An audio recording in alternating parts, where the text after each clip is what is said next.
Assalamualaikum warahmatullahi wabarakatuh. Saya Khalidah. Di sini saya akan menghafalkan kaidah-kaidah dalam Qawaidul Fiqhiyah. Untuk yang pertama yaitu kaidah tentang niat.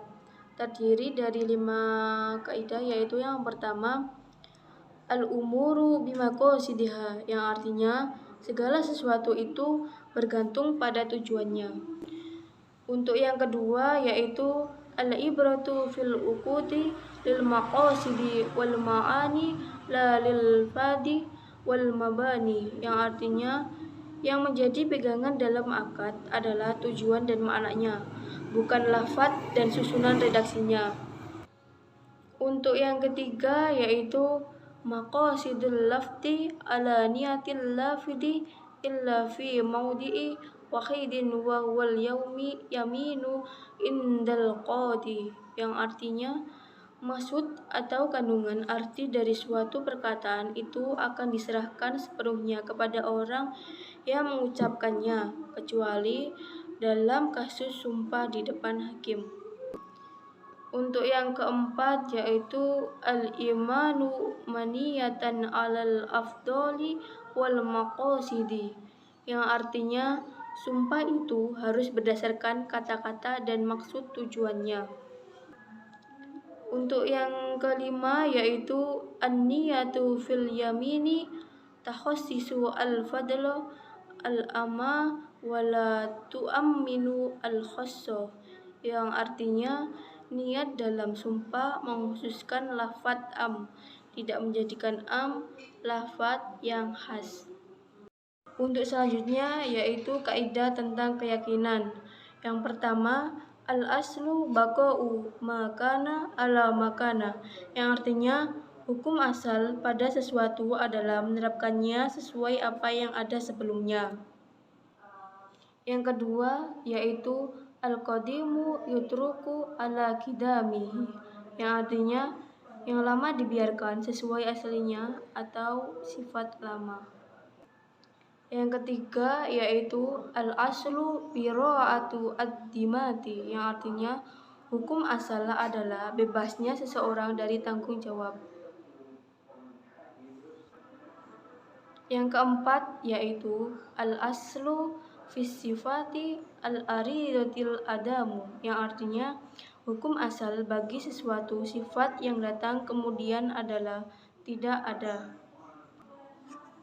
Yang kelima yaitu ma sabata bizamanin yuhkamu babaqaihi malam yujad dalilun ala khilafi, yang artinya segala sesuatu yang ditetapkan berdasarkan waktu maka dihukumi tetapnya selama tidak ada dalil yang menunjukkan pada sebaik-baiknya.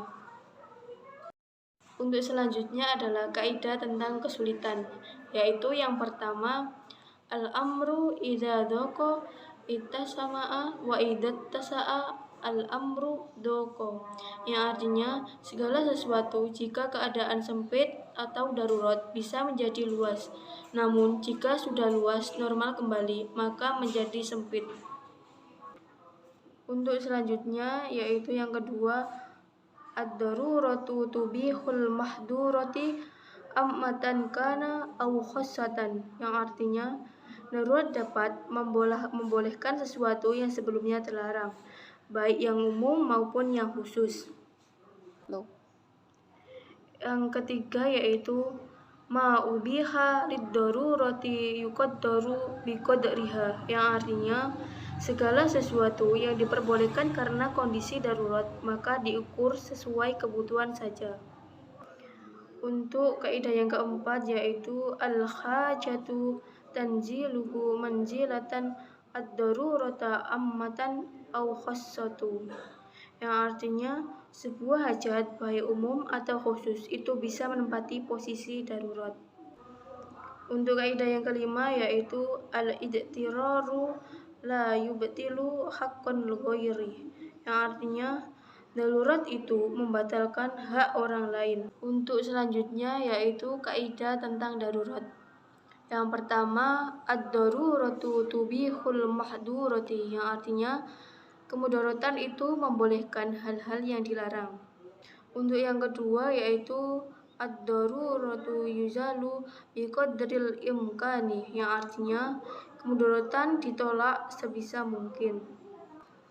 Untuk yang ketiga yaitu ad-daruratu la yuzalu bimislihi, yang artinya suatu kemudaratan tidak boleh dihilangkan dengan kemudaratan yang sama. Untuk yang keempat yaitu yudahammalud dararu al-khassu lidaf'id darari al-ammi, yang artinya kemudaratan yang bersifat khusus boleh dikorbankan untuk menolak kemudaratan yang lebih umum. Untuk yang kelima yaitu ad-dararul asatu yuzalu bid-darari al-akhaffi, yang artinya kemudaratan yang lebih berat dapat dihilangkan dengan kemudaratan yang lebih ringan. Untuk selanjutnya adalah kaidah tentang adat. Yang pertama yaitu isti'malun nasi hujjatun yajibul amalu biha, yang artinya yang sudah menjadi kebiasaan orang banyak maka bisa menjadi hujah yang harus dilakukan. Untuk yang kedua yaitu al-mumtana'u adatan kal mumtana'i hakikatan, yang artinya sesuatu yang terlarang secara adat itu seperti terlarang secara hakikat. Untuk yang ketiga yaitu la yuzkaru taghayyurul ahkami bidaghayyurul al-azmani, yang artinya tidak bisa dipungkiri bahwa perubahan hukum dipengaruhi oleh perubahan zaman. Untuk yang keempat yaitu al-haqiqatu tutraku bidalatil adati, yang artinya hakikat dapat ditinggalkan dengan petunjuk adat. Untuk yang kelima yaitu al-ibratu lil ghalibi asyaili la linadiri, yang artinya yang dianggap adalah sesuatu yang sudah populer dan bukan yang langka. Untuk selanjutnya yaitu kaidah kuliah khusus muamalah 1. Yang pertama al-aslu fil kalamil haqiqatu, yang artinya yang menjadi asal dalam perkataan adalah hakikat atau sebenarnya atau bukan yang kiasan. Yang kedua la yansubu ila sakitin qaulun lakinnas sukuta fil ma'radi al-kalami bayanun, yang artinya suatu perkataan atau pendapat tidak dinisbatkan kepada orang yang diam, namun sikap diam pada saat diperlukan untuk berpendapat maka itu dianggap sebagai penjelasan. Yang ketiga yaitu idza zalal mani'u adal ma'lu'u, yang artinya apabila suatu penghalang hilang maka yang dihalangi kembali seperti semula.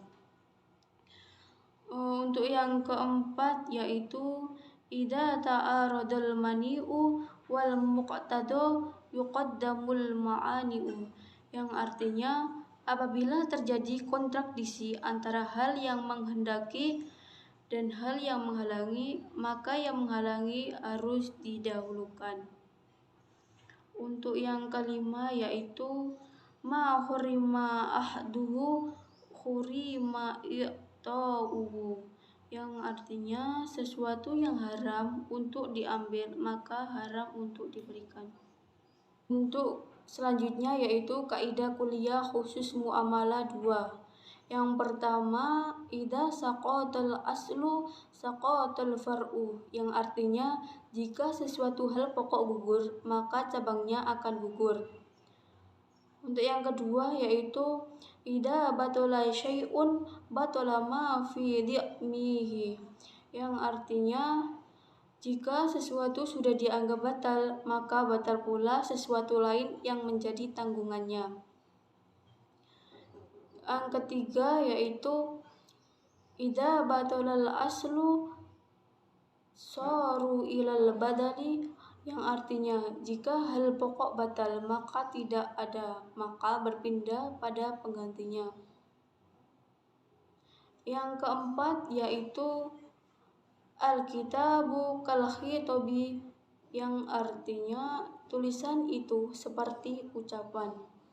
Dan yang kelima yaitu al-baqa'u asyhadu minal ibtida'i, yang artinya mempertahankan lebih mudah daripada memulai. Selanjutnya adalah kaidah kuliah khusus muamalah 3, yaitu yang pertama, la yajuzu li ahadin an ya'khudha ma la ahadin zila sababin syar'i, yang artinya tidak boleh bagi seseorang mengambil milik orang lain tanpa sebab syar'i. Yang kedua, al-amru bit-tasarrufi milkil khairi batilun, yang artinya perintah mensyarafkan atau memanfaatkan barang orang lain tanpa izin pemiliknya adalah batal. Yang ketiga yaitu idza ijtama'al mubashiru wal mutasabibu udifal hukmu ilal mubashir, yang artinya apabila berkumpul dalam satu kasus antara pelaku dan pihak yang menjadi penyebab, maka hukum dikaitkan kepada pelaku. Yang keempat, al-mubashiru dhaminun ma lam yatama'al, yang artinya pelaku itu terjamin selagi dia belum melakukannya. Yang kelima, al-kharaju bid-dhaman, yang artinya berhak mendapatkan hasil sebagai ganti kerugian atau yang ditanggung. Untuk kaidah selanjutnya adalah kaidah kuliah khusus muamalah 4, yaitu yang pertama, al-bayyinatu lil mudda'i wal yaminu ala man ankara, yang artinya bukti adalah kewajiban bagi penuduh, sedangkan sumpah adalah kewajiban bagi orang yang membantahnya. Yang kedua yaitu al-mar'u mu'akhidun bi iqrari, yang artinya seseorang itu terikat oleh pengakuannya. Yang ketiga, al-ijtihadu la yanqudu bimislihi, yang artinya sebuah ijtihad tidak dapat membatalkan yang semisalnya atau ijtihad yang lain. Yang keempat, la masa'a ghalilil ijtihad fi muridil nasi, yang artinya tidak ada peluang bagi ijtihad untuk menggeser sesuatu yang bersumber dari nas. Yang kelima, li'ibrata lidalalatin fi muqabalatit tarayyi, yang artinya sesuatu yang implisit atau implikatif tidak diterima jika bertentangan dengan yang selanjutnya yaitu kaidah kuliah ekonomi makro syariah, yaitu yang pertama, tasarrufu ilmami ala ar-ra'iyati manutun bil maslahati, yang artinya tindakan pemimpin terhadap rakyatnya harus dikaitkan dengan kemaslahatan.